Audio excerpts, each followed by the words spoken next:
টোটোর সঙ্গে বাইকের সংঘর্ষে মৃত্যু হলো একজন, আহত একজন। সোমবার সন্ধ্যায় মর্মান্তিক দুর্ঘটনা ঘটেছে কালিয়াগঞ্জের ধনকৈল গ্রাম পঞ্চায়েতের অধীন চাঁদপুকুর এলাকায়। মৃত যুবকের নাম বিকাশ রায় এবং আহত যুবকের নাম আকাশ রায়। দুজনের বাড়ি রায়গঞ্জ থানার বড়ুয়াডাঙ্গি এলাকায়। জানা গিয়েছে, দিন বাইক নিয়ে যাবার পথে রাস্তায় টোটোর সাথে সংঘর্ষ হলে দুজনের রাস্তার উপর ছিটকে পড়ে। স্থানীয় মানুষজন দুজনকে কালিয়াগঞ্জ সিটি জেনারেল হাসপাতাল নিয়ে এলে কর্মরত চিকিৎসক বিকাশ রায়কে মৃত বলে ঘোষণা করে। জমিতে জল দিয়ে বাড়ি ফেরার পথে দুর্ঘটনা কবলে পড়লে এক ব্যক্তি। সোমবার রাতে দুর্ঘটনাটি ঘটেছে করণদিঘি থানা কামাত রাজ্য সড়কে। দুর্ঘটনায় গুরুতর আহত ব্যক্তিকে স্থানীয় বাসিন্দারা উদ্ধার করে চিকিৎসার জন্য করণদিঘি গ্রামীণ হাসপাতাল নিয়ে আসে। তারপর অবস্থার অবনতি হলে তাকে রায়গঞ্জ গভর্নমেন্ট মেডিকেল কলেজ হাসপাতালে স্থানান্তরিত করা হয়। স্থানীয় সূত্রে জানা গিয়েছে, করণদিঘির পুটিমারি বাসিন্দা কৈলাস গোস্বামী জমিতে জলসেচের কাজ করে স্ত্রীকে নিয়ে বাইকে চেপে বাড়ি ফিরছিলেন।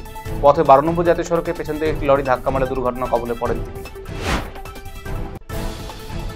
সেভ ড্রাইভ সেভ লাইফের বার্তা মানুষের মধ্যে পৌঁছাইতে ডালখোলা ট্রাফিক ইউনিটের হেলমেট বিতরণ। সোমবার ডালখোলা নতুন ট্রাফিক অফিসের সামনে থেকে অনুষ্ঠিত হওয়া এই অনুষ্ঠানে উপস্থিত ছিলেন ডালখোলা সার্কেল ইন্সপেক্টর বরুণ শেঠ, ডালখোলা থানা ওসি দিব্যেন্দু দাস অন্যান্যরা। এদিন পথ চলতি সাধারণ মানুষকে হেলমেটবিহীনদেরকে মাথায় হেলমেট পরিয়ে দেন উপস্থিত পুলিশ অফিসাররা। পাশাপাশি বাইক চালকদের মিষ্টি খাওয়ানো হয় ট্রাফিক পুলিশের উদ্যোগে। সোমবার চাঁচল সদর এলাকা জুড়ে পালিত হলো পবিত্র মহরম উৎসব। এদিন নয়াটোলা মানিকনগরে মহরম দল অংশগ্রহণ করে। চাঁচলের বিভিন্ন মহরম কমিটি একত্রিত হয়ে তাজিয়া নিয়ে যাত্রা শুরু করে। সেখানে উপস্থিত ছিলেন মারুতিপুরের বিধায়ক আব্দুর রহিম বক্সি সহ অন্যান্য। লাঠি খেলা দেখতে প্রচুর মানুষ ভিড় জমিয়েছিলেন এখানে।